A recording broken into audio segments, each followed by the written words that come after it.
Nah, biasanya percaya diri itu dilawankan dengan minder. Ya, keadaan minder.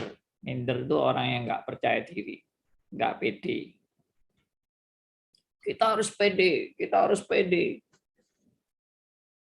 Tapi pede itu yang alkitabiah itu tidak berarti kita percaya pada kekuatan kita sendiri. Karena kalau itu arti pede, berarti ya definisi ini berlaku bahwa percaya pada kekuatan sendiri merupakan kegagalan yang sudah begitu umum. Jadi orang dunia pun sebetulnya tahu bahwa percaya pada diri sendiri itu tidak akan tahan lama. Hancur, hancur. Orang yang percaya pada kekuatan sendiri. Hitler pun hancur. Ya, Raja Babel pun hancur. Romawi pun hancur. Ya, kamu mau percaya pada dirimu sendiri, sampai di mana kamu mau bertahan dengan diri sendiri itu? Hancur, hancur. Gitu. Oh ya, ini saya hari ini nggak sempat broadcast ke teman-teman ya. Mungkin nggak tahu di grup-grup sudah dipasang nggak itu alamatnya. Ya, ada yang menyusul ini, Pak Yoga. Oke, jadi kita akan lebih bijaksana bila mendalami dengan lebih teliti lagi. Jadi bagaimana sih kebijakan yang tepat itu? Apakah kita itu berarti minder itu harus minder gitu? Atau harus pede gitu? Mana yang benar? Kalau pede terlalu percaya pada diri sendiri. Kalau minder tidak percaya pada diri sendiri. Ya biasanya kalau umumnya sih masyarakat bilang minder itu nggak benar. Yang benar itu pede. Tapi pede pun kalau direnung-renungkan juga bagaimana kita bisa percaya pada diri kita sendiri, uang diri kita sendiri aja nggak ada jaminan kok. Siapa yang bisa menjamin besok kita pasti masih hidup? Siapa yang menjamin besok kita pasti masih sehat? Ya, nggak tahu. Namanya orang-orang itu bisa sewaktu-waktu mati, sewaktu-waktu stroke, ya itu ada itu teman-teman yang kelihatannya sehat-sehat, tahu-tahu stroke, tahu-tahu mati. Nah, itu sudah bukan rahasia lagi lah. Cuma kita seringkali lupa kan. Kita anggap kita, oh hidup terus, sehat terus.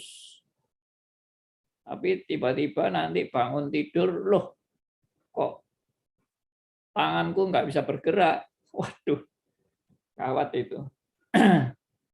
Ya, orang selalu bilang moga-moga tidak, moga-moga tidak. Tapi siapa yang nggak pernah sakit? Siapa yang sehat terus sampai mati tetap sehat? Ya nggak mungkin lah. Orang mau mati tetap sehat tuh gimana? Kecuali mati ketabrak ya toh. Kalau mati kecelakaan itu ya sehat-sehat tahu-tahu mati. Tapi kecelakaan itu ya berarti sakit dulu. Entah kena apa kepalanya, entah kena tubuhnya, ya kan sakit dulu itu. Oke, jadi nggak ada orang nggak ada apa-apa terus mati kecuali Tuhan Yesus. Tuhan Yesus itu matinya bukan karena kehabisan darah, bukan karena sudah apa ini tubuhnya sudah dehidrasi atau gimana, tapi Tuhan Yesus mati karena menyerahkan nyawanya. Ya, itu satu-satunya kematian yang bukan karena kelemahan. Tuhan Yesus tidak mati dalam kelemahan. Tuhan Yesus mati dalam kekuasaan menyerahkan nyawanya. Itu cuma Tuhan Yesus. Kita tidak usah niru-niru karena kita itu manusia yang tidak berdaya. Oke, berikutnya kita baca. Ya, pernah ini aja.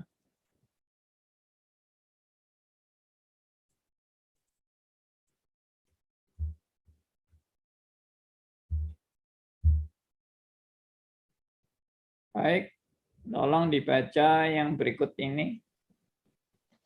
Saya, Pak. Silakan, Bu Nita. Ya, baik.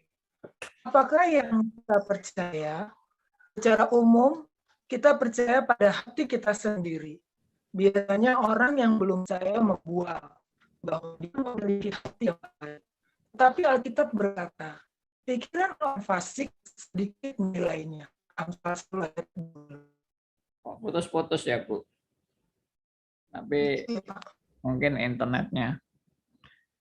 Jadi saya ulang ya, apakah yang kita percaya secara umum, ya nomor 1, secara umum, kita percaya pada hati kita sendiri. Ya hampir semua orang kan percaya pada hatinya sendiri atau percaya pada dirinya sendiri. Biasanya orang yang belum percaya membual, ya banyak orang bualan, ya bahwa dia memiliki hati yang baik.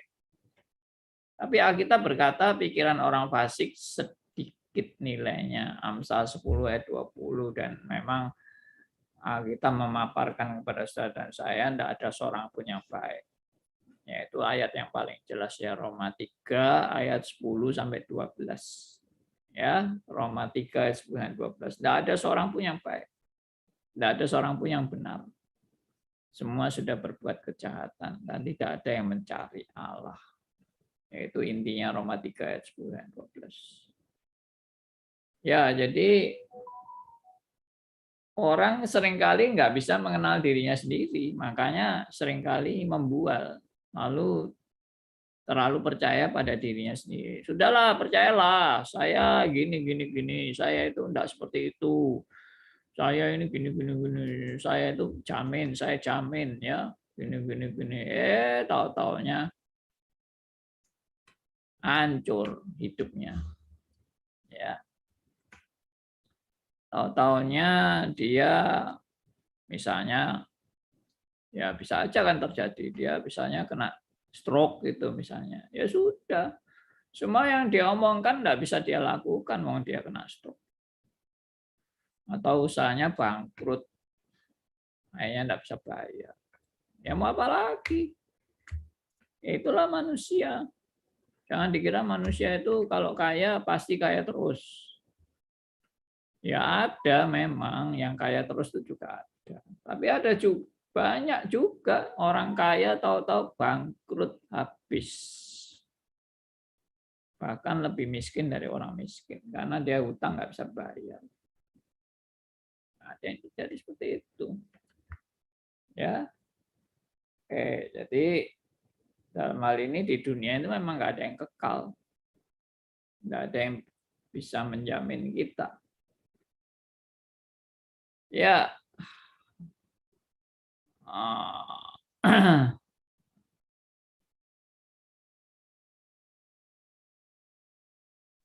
Silakan dibaca berikutnya ini.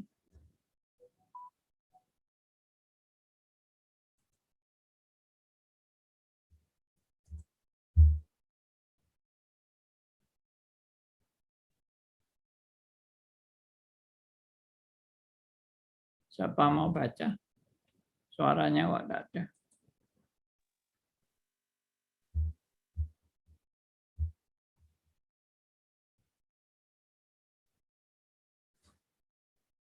Saya baca, Pak. Silakan. Hati inilah yang akan diserang oleh pencobaan. Bagaimanakah hati yang tak bernilai ini dapat bertahan menghadapi pencobaan dahsyat?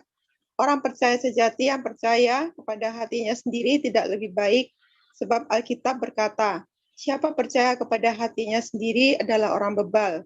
Amsal 28 ayat 26. Nah, ya sama kan.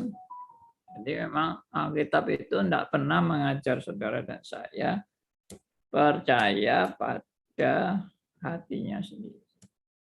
Percaya pada kemampuannya sendiri. Percaya kepada kebaikannya sendiri. Percaya kepada prestasinya sendiri. Itu Alkitab tidak pernah mengajarkan itu. Karena apa? Karena semua adalah anugerah Tuhan.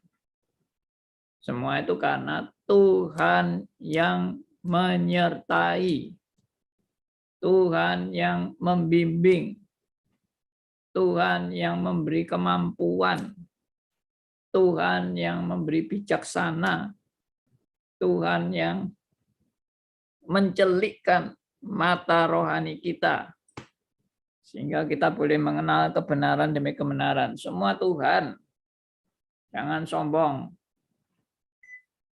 Jangan merasa hebat. Jangan merasa berjasa. Karena semua dari Tuhan. Nah, kita bilang semua dari Tuhan, ya, oleh Tuhan dan kepada Tuhan. Bagi dialah, bagi Tuhanlah kemuliaan sampai selama-lamanya. Ya, semua dari Tuhan. Kemampuanku dari Tuhan. Ya. Kebaikanku juga dari Tuhan. Hartaku juga dari Tuhan.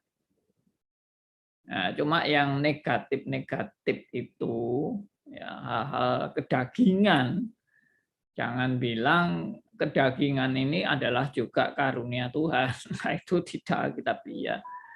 Nah, kita tidak pernah mengatakan bahwa kalau kamu punya nafsu jahat, ya kamu punya nafsu kedagingan, keserakahan, kesombongan, kemunafikan, itu juga anugerah Tuhan. Loh, enggak ada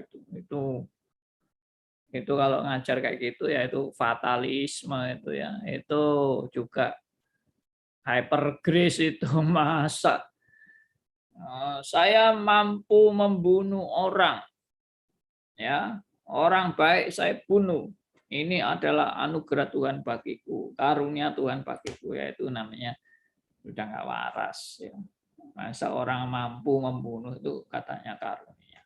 Tapi kalau penetapan Allah iya, tapi kalau dia membunuh karena diberi anugerah sama Tuhan untuk bisa membunuh ya enggak benar. Kecuali membunuh seperti Daud membunuh Goliat. Nah itu memang anugerah Tuhan ya.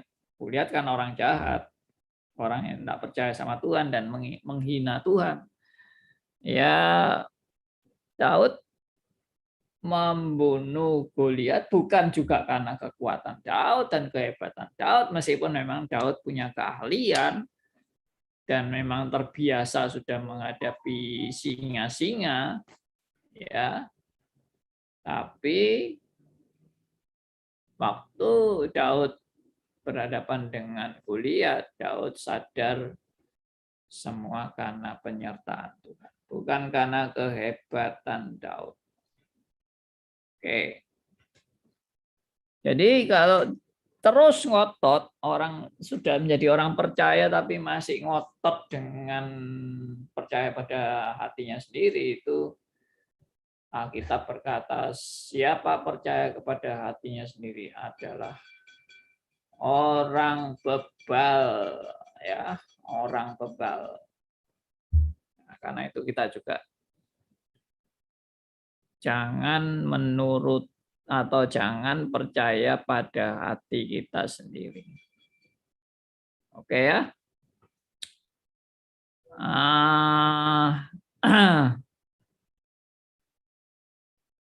Oke, kita lanjut.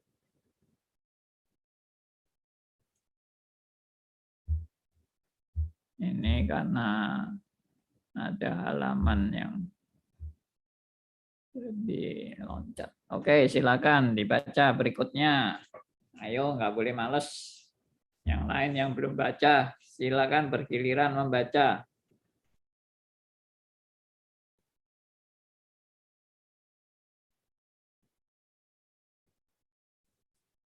Halo. Saya Ya, silakan. masih putus nggak, Pak? Enggak, sudah jelas.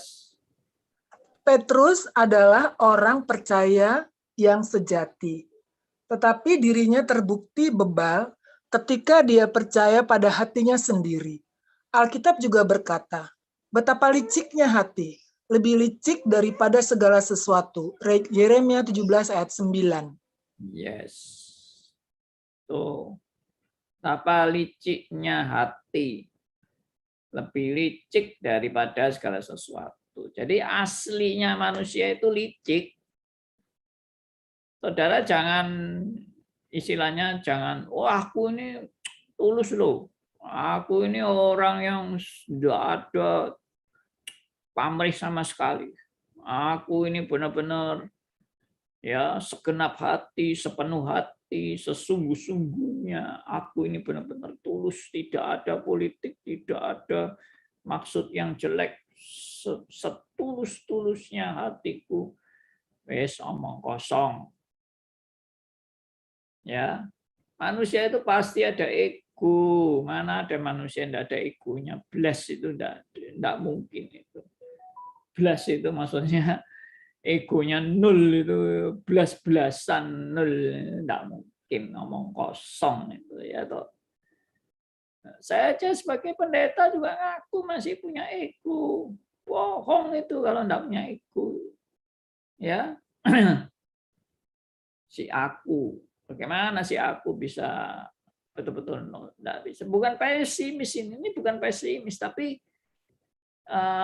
ini Alkitab yang mengajarkan pada saudara dan saya itu Alkitab. Manusia itu artinya memang licik.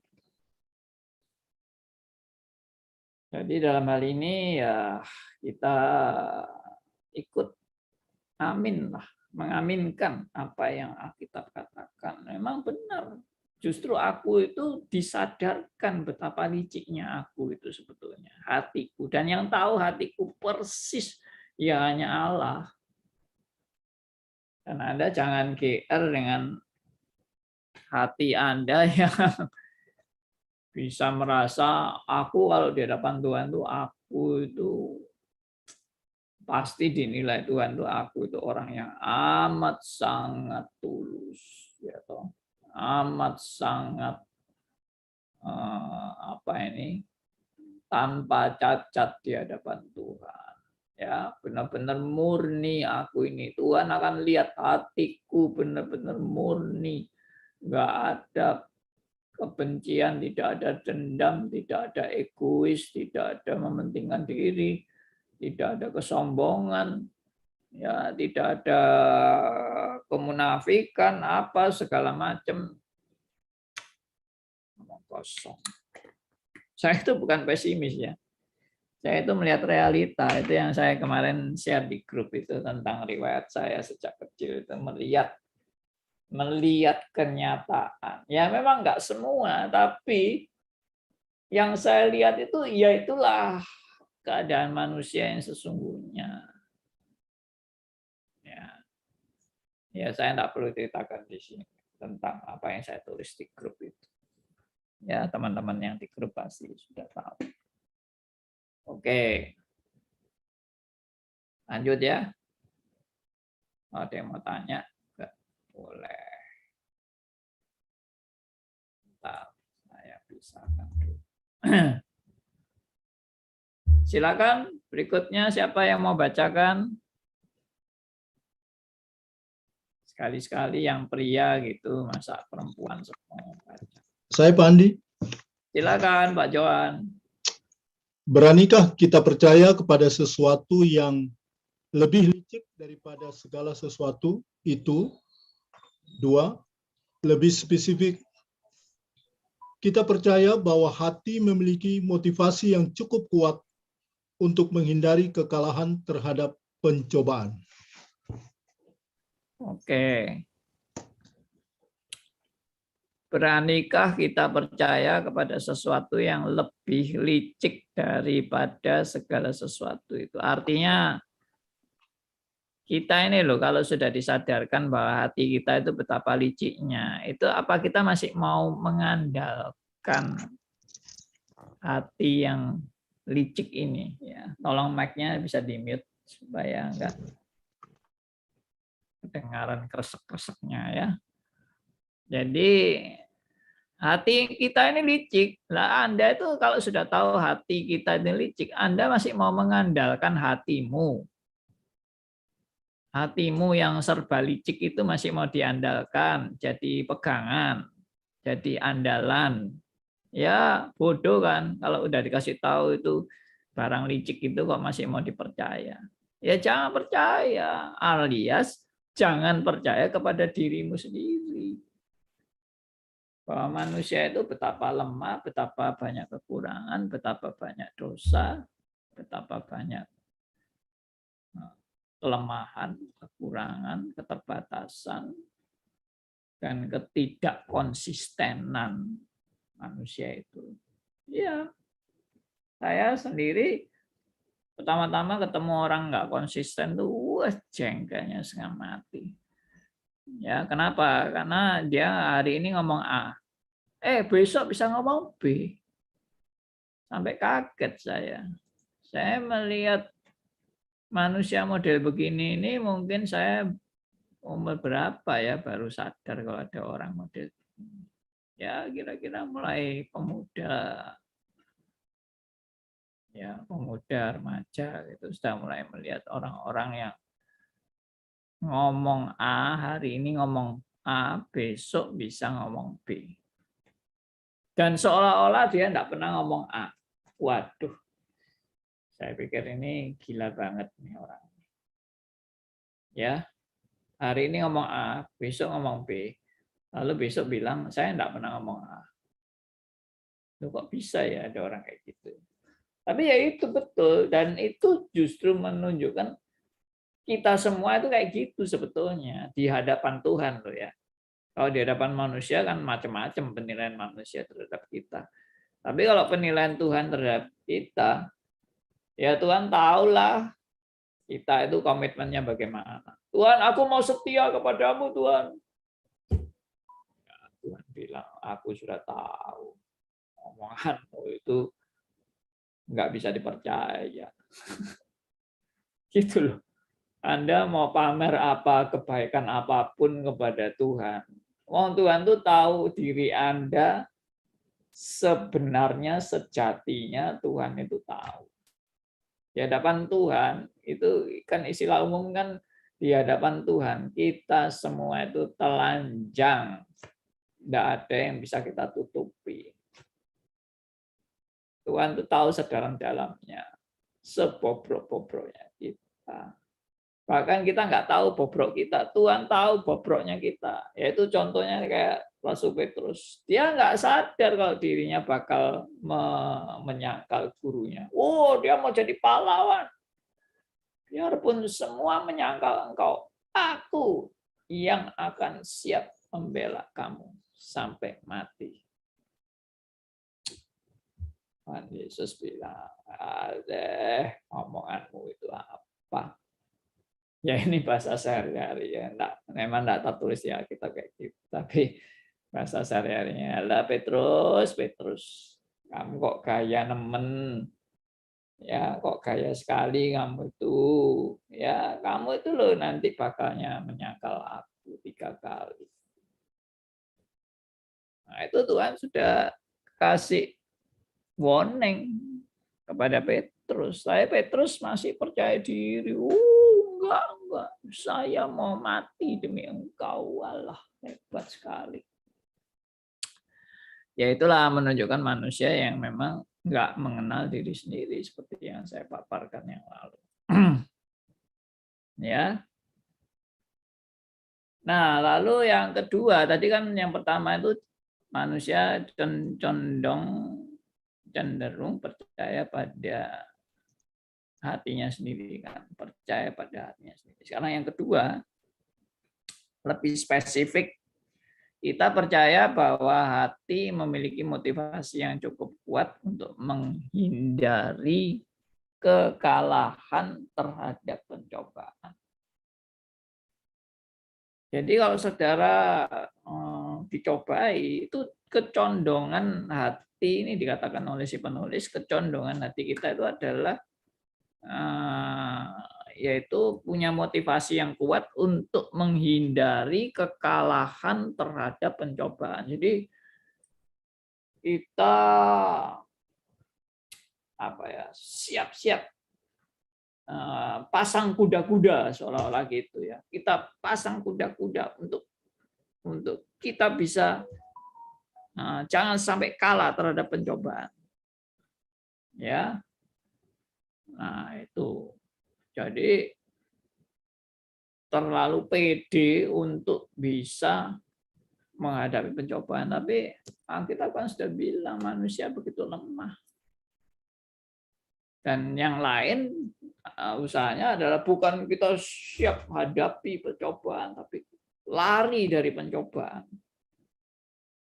Padahal Tuhan ingin saudara dan saya menghadapi pencobaan, tapi kita lari, kita mau lari dari kenyataan. Nah, itu bagaimana kayak gitu. Nah, ini semua adalah jadi pelajaran kita dalam buku pencobaan ini. Oke. Lanjut satu kalimat lagi. Nah, ini ada contoh ya. Kita ambil contoh yang pertama saja. Silakan bisa dibacakan contoh pertama ini.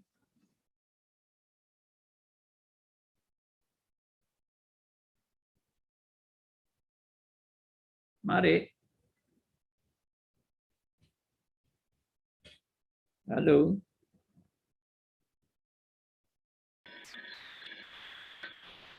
Mencintai kehormatan dunia. Nama baik dan penghargaan didapatkan seseorang selama bertahun-tahun menjadi saksi dan menjalani kehidupan Kristen dengan setia, merupakan hal yang penting. Sebagian orang berpikir semua itu merupakan motivasi yang cukup kuat untuk menghadapi hari pencobaan. Mereka pikir mereka lebih baik mati ketimbang kehilangan reputasi yang telah mereka dapatkan di kalangan jemaat Allah. Namun demikian, ini bukanlah motivasi yang cukup kuat untuk menghindarkan manusia dari kejatuhan ke dalam dosa.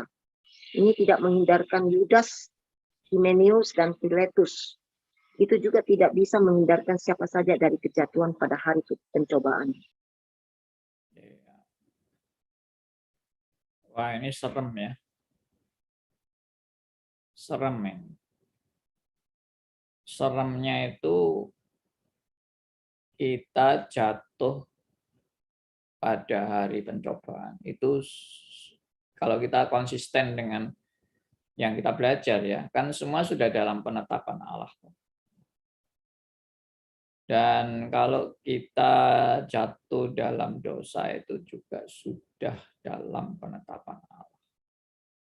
Dan kita mau menghindari itu pun nggak bisa. Waduh, serem deh. Ya, serem ini ya. Tapi ada orang yang nggak mau percaya ini kan. Oh enggak, Tuhan enggak menetapkan itu. Kita mau jatuh atau tidak tergantung kita, bukan tergantung Tuhan. Nanti dulu, Anda itu belum punya presupposisi yang benar, sudah ngotot. Presupposisinya apa? Kan semua kejadian dalam penetapan Allah. Dan tidak ada kejadian di luar penetapan Allah. Kan itu presupposisinya. Dan Tuhan tidak mungkin gagal rencananya. Tuhan tidak mungkin salah dalam menyatakan penetapannya. Salah dalam merancang. Tidak mungkin. Semua yang ditata Allah, yang ditetapkan Allah, yang dalam kedaulatannya, itu tidak ada yang salah perhitungan, salah prediksi, salah menduga, salah berharap, nggak ada semuanya. Semuanya pasti sudah, termasuk Anda kalau diberkati Tuhan, dan termasuk juga dalam penetapan kalau Anda dan saya jatuh pada hari pencobaan, sudah dalam penetapan Allah, Tapi ada tapinya. Kita tidak setuju kalau orang membenarkan diri dalam kejatuhannya dengan memakai alasan ini sudah ketetapan Allah. Jadi gini misalnya, Tuhan tuh sudah menetapkan saya itu berzina. Pada hari ini, bulan ini, tahun ini, jam sekian, sudah semuanya dalam penetapan Allah. Saya jatuh dalam dosa perzinahan. Lalu, wah itu saya bilang, ya saya berzina ya nggak apa-apa kan, ini wong sudah penetapan Allah. Jadi anggap aja lumrah saya berzina. Ya nggak bisa kan. Itu yang pernah saya juga diskusikan di grup. Bahwa kita nggak bisa mengatakan aku ini sebetulnya nggak mau berzina, tapi karena Tuhan yang menetapkan aku berzina ya aku akhirnya ya berzina aja sesuai dengan penetapan Allah. Itu namanya mengkambing hitamkan penetapan Allah untuk melegalisir perbuatan dosa saya. Itu tidak benar.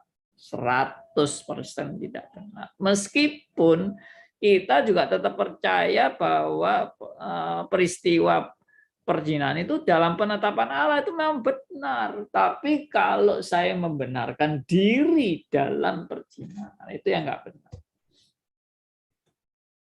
Kalau penetapan Allah, iya. Tapi kalau membenarkan diri, tidak. Karena apa? Saya harus bertanggung jawab dengan peristiwa itu. Karena waktu menjalani itu, saya menjalani dengan kesadaran saya, dengan keputusan saya, dengan pertimbangan saya, dan itu merupakan tanggung jawab saya. Jadi poinnya di situ. Tapi saya percaya bahwa kalau toh itu memang penetapan Allah, Tuhan tetap punya maksud yang tanda petik indah bagi setiap anak-anaknya dalam segala peristiwa. Dalam segala peristiwa. Yaitu kayak Ayub, kita yang sudah belajar Ayub. Ayub ditetapkan untuk mengalami pencobaan sesi pertama, sesi kedua, sesi ketiga, sampai dia jatuh. Itu semua dalam penetapan Allah, kejatuhan Ayub itu. Tapi tujuannya tetap untuk kebaikan. Oke, saya berhenti sampai di sini. Nanti kita lanjutkan minggu depan ya. Jadi kalau Tuhan sudah punya rencana seperti ini, kita mau berbuat apapun tidak akan bisa keluar dari penetapan Allah. Tidak ada bisa. Ya, kalau Tuhan sudah menetapkan Anda mati pada tahun 2022, ya, Anda mau lari kemana saja, tetap mati. Anda mau jaga kesehatan, Anda mau tiap hari ke dokter, Anda mau tiap hari periksa darah. Kalau sudah dalam penetapan Allah, saudara pasti tanggal sekian mati, jam sekian mati. Ya sudah, terjadilah kematian, cuma kita emang nggak tahu kapan kita mati, nggak tahu. Keputusan Tuhan kapan kita mati, I don't know. Mungkin besok, mungkin hari ini, mungkin bulan depan, mungkin tahun depan, mungkin 10 tahun lagi, I don't know. Ya, selalu orang berharap kalau bisa ya nggak mati-mati sampai umur panjang. Umur panjang nanti kepengen mati nggak bisa mati malah, karena umurnya sudah kepanjangan. Karena saya sudah berjumpa dengan beberapa kakek nenek saya yang sudah terlalu tua dan sangat sengsara dalam masa tuanya. Aduh. Makanya saya pernah bilang kan, orang umur panjang itu tidak keenakan. Terlalu panjang juga sengsara. Kalau terlalu pendek juga rasanya aduh sayang nih, masih umurnya masih muda. Tuhan sudah panggil. Tapi apapun keputusannya, mau mati hari ini, mau mati besok, mau mati 20 tahun lagi, I don't know.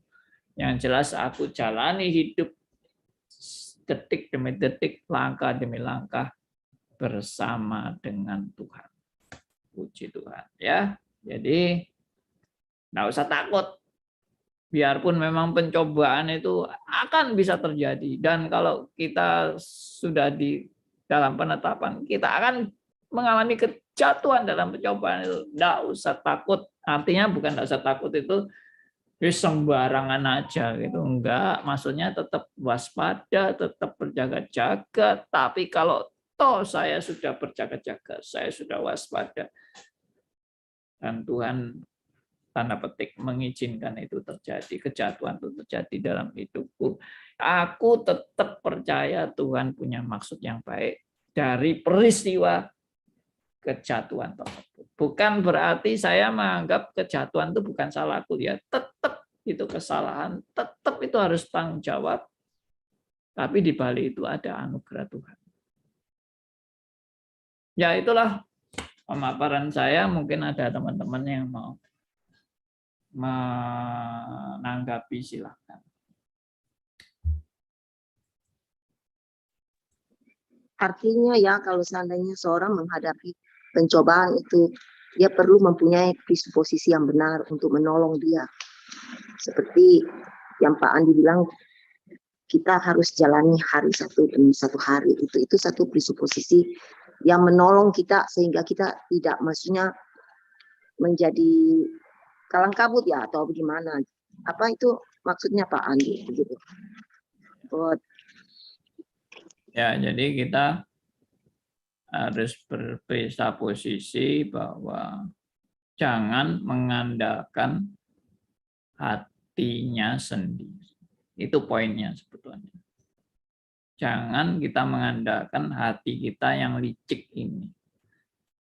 Tapi kalau Tuhan sudah menetapkan saya akan mengalami kejatuhan pada saat pencobaan tiba, itu pun tidak luput dari penetapan Allah yang sempurna dalam hidupku demi suatu tujuan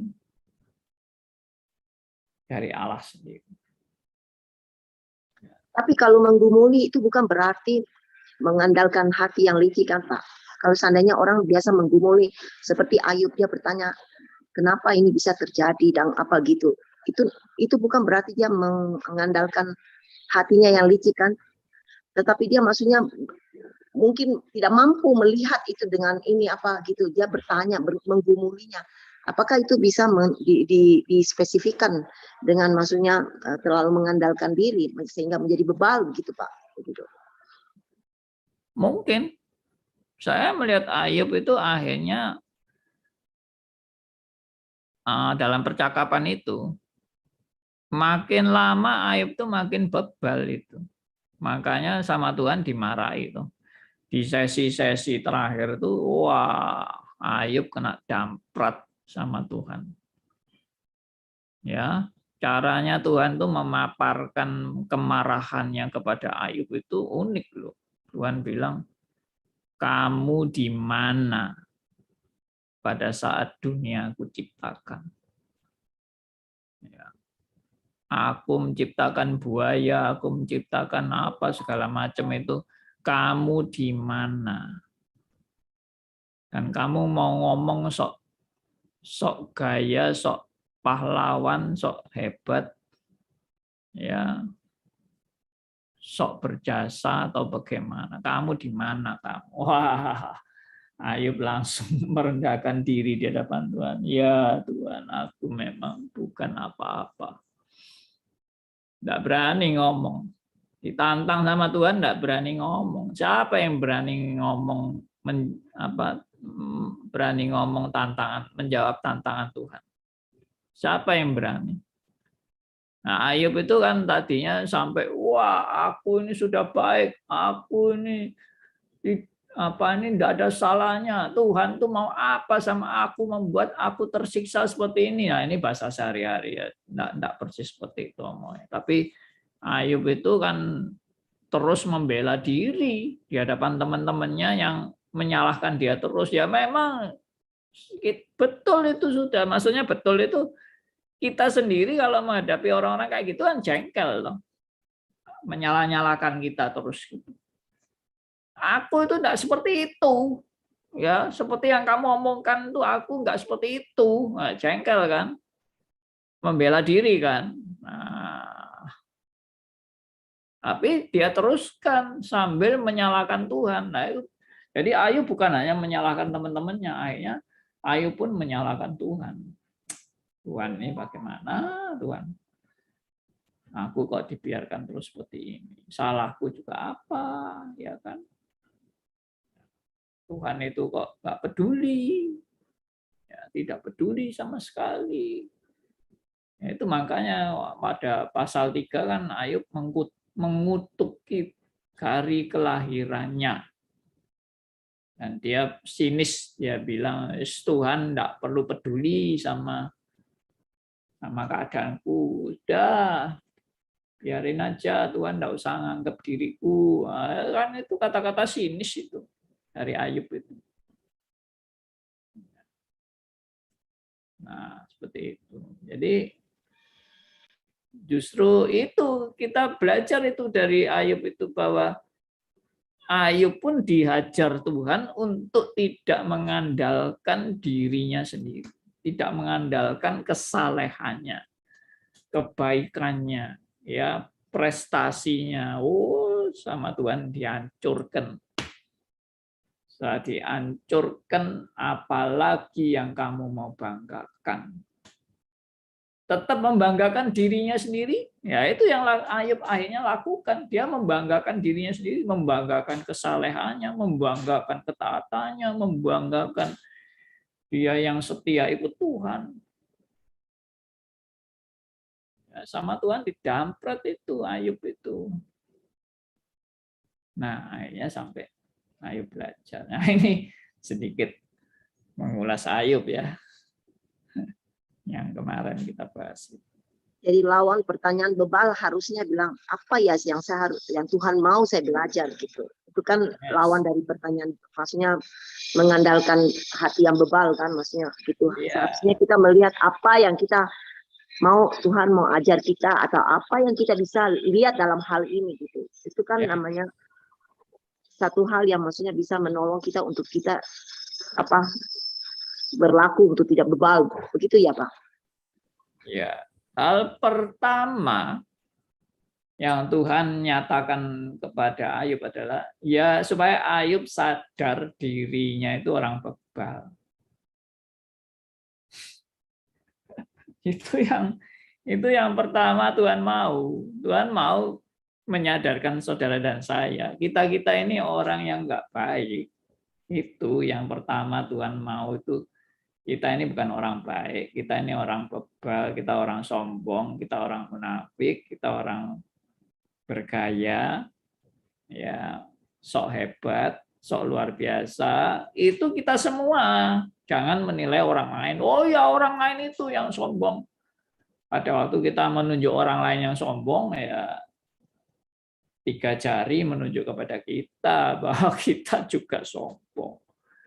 Ya, oh itu munafik itu, ternyata kita juga munafik. Oh itu brengsek itu, kita juga brengsek. Ya itulah, itu yang Alkitab mau katakan kepada Anda dan saya. Siapa sih kita ini? Ya saya sebagai pendeta, saya tidak menyangkal bahwa saya biarpun pendeta, saya juga orang yang banyak kelemahan, kekurangan, keterbatasan. Ya, bahkan mungkin ada jemaat yang hidupnya jauh lebih saleh dari saya. Karena saya ini ya disadarkan Tuhan memang. Saya mau jadi hamba Tuhan itu bukan karena saya merasa diri saya baik. Sama sekali enggak. Saya malah enggak mau jadi hamba Tuhan. Saya maunya jadi awam saja, enggak usah jadi hamba Tuhan. Karena saya bukan orang baik. Tapi ternyata Tuhan tanda petik menjebak saya sampai saya jadi hamba Tuhan. Tuhan yang menjebak saya. Saya maunya sih nggak mau. Tapi Tuhan yang istilahnya ngurung saya sampai mau nggak mau saya itu masuk tuh jadi hamba Tuhan. Dan saya betul-betul merasa saya jadi hamba Tuhan bukan karena saya layak. Nggak pantas saya ini jadi hamba Tuhan. Lalu, Jadi Pak Andi, apa yang bisa kita katakan kalau kita lihat dari pertama, Pak, Allah yang begitu paradoks mengatakan kepada iblis bahwa lihatlah ini Ayub orang saleh, tapi di satu sisi dia juga yang mau memperlihatkan ke Ayub bahwa hatinya itu bebal dan bukan saleh itu. Jadi apa yang kita bisa lihat dari keparadoksan ini, Pak? ya yang kita lihat itu anugerah. Anugerah ya, yang maksudnya jadi posisinya ini Tuhan mau kasih lihat bahwa semuanya itu anugerah begitu ya Pak. Yes. Oke. 100 itu.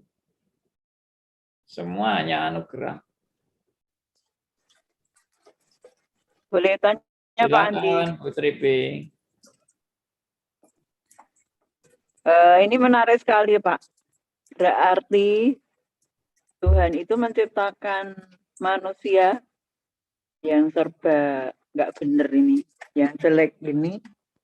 Tujuannya sebetulnya juga untuk kemuliaan Tuhan ya Pak Andi ya? Iya Bu, pasti. Jadi jangan manusia yang dimuliakan, Tuhan yang dimuliakan. Tuhan itu juga mau menunjukkan, kadang-kadang kan orang tuh terlalu mendewa-dewakan hamba Tuhan kan. Wah, itu hamba Tuhan hebat. Wah, itu luar biasa. Dia memang hamba Tuhan yang suci, bersih, tidak ada noda. Aduh, itu omongan kayak gitu itu mengerikan. Bagi saya mengerikan, betul. Jangan sampai gara-gara kita ngomong gitu, nanti Tuhan mau tunjukkan siapa hamba Tuhan itu yang sesungguhnya. Dan itu sudah terjadi pada beberapa hamba Tuhan yang didewa-dewakan manusia-manusia yang nggak benar ini kan. Tuhan tunjukkan ini loh aslinya manusia itu. Ada yang didewakan sampai betul-betul sudah setara dewa itu. Ya, dan hamba Tuhannya juga mendudukkan dirinya sudah setara dengan dewa. Tuhan buat dia apa? Mati. Waktu mati itu jemaatnya nggak terima kalau dewanya bisa mati. Enggak, dia nggak mati. Dia lagi ditawan di neraka oleh iblis. Ini Tuhan lagi tawar-tawaran untuk bisa meloloskan hamba Tuhan ini dari tawanan iblis. Waduh, ono negosiasi untuk bisa menyelamatkan hamba Tuhan dari tawanan neraka. Ini benar ini. Ya, saking didewa-dewakannya itu sampai tidak mau ngakui kalau hamba Tuhannya itu bisa mati. Ya kan benar ya. Itu kita itu harus sadar, hamba Tuhan itu juga manusia biasa. Kalau bisa jadi hamba Tuhan itu apa kesimpulannya? Anugerah. Anugerah. Jangan sombong, jangan merasa diri hebat. Jangan merasa diri luar biasa. Oke, Pak Johan. Iya, terima kasih Pak Andi. Di kesempatan yang indah ini saya mau berkata bahwa saya bersyukur dan berterima kasih Tuhan Yesus. Oleh anugerahnya saya selalu dapat pengajaran yang baru dan selalu baru. Ada penekanan-penekanan buat saya. Ya, jadi saya bersyukur sekali, bersyukur. Nah, yang saya mau ada sedikit aja sharing apa yang sudah Pak Andi ajarkan. Rupanya ketika dalam kehidupan dengan teman, rekan, tidak selalu seperti yang kita harapkan sama. Seperti dalam kehidupan teman saya waktu kita ngobrol-ngobrol, dia bilang, saya ngomong, lalu dia bilang gini, seandainya ada orang yang meninggal masih muda karena kecelakaan, lalu dia bilang, coba kalau dia tidak ngebut, mungkin dia tidak mati. atau yang lainnya, kalau dia tadi tidak minum minuman keras, dia tidak mati, jadi mati muda. Jadi menurut dia bahwa kalau dia tidak melakukan itu, dia masih bisa hidup. Padahal tadi berkaitan dengan Pak Andi ajarkan, kalau kita sudah ada di dalam penetapan Allah, ya kita tidak bisa keluar dari apa yang sudah Allah tetapkan. Maka kita harus bisa terima saja dan mengucap syukur. Dan pasti semua hal mendatangkan kebaikan. Namun teman saya ini tetap tidak bisa terima. Bagi dia, kalau dia bisa menghindari hal-hal, misalnya tadi dia tidak ngebut-ngebut, pasti hidupnya bisa panjang. Jadi menurut dia, dia masih belum terima dengan penetapan Allah bagi diri dia. Jadi saya dan teman saya memang ada sedikit itu kontra, tapi saya bersyukur. Saya tidak mau tantang dia, karena nanti tidak ketemu juga. Iya, betul. Puji Tuhan pagi ini dan hari-hari yang lalu ketika saya ikut pengajaran Pak Andi, selalu saya dapat hal yang baru dan dikuatkan. Terima kasih Pak Andi. Terima kasih. Terima kasih Pak Johan. Ya, Pak Andi. Baik, saudara-saudara, ini sudah waktunya, sudah lewat. Ya, dan kita akan bersyukur pada Tuhan untuk semua penetapan Allah yang sempurna bagi kita, dan itu tidak berarti menjadi take it for granted ya, atau blessing in disguise, sehingga kita memanfaatkan anugerah Tuhan ini untuk kita bersenang-senang dalam dosa. Itu bukan tingkah laku anak Tuhan. Anak Tuhan itu sudah diubahkan hatinya oleh Tuhan dan hidupnya penuh dengan ucapan syukur dan ingin belajar berbuat yang terbaik bagi Tuhan meskipun jatuh bangun. Tapi arahnya sudah jelas. Ingin berbuat yang terbaik untuk kemuliaan bagi nama Tuhan. Itulah tujuan hidup seorang anak Tuhan dalam jatuh bangunnya dia. Oke, kita berhenti sampai di sini. Dan saya minta yang berdoa Pak Sugianto ya, boleh pimpin kita dalam doa.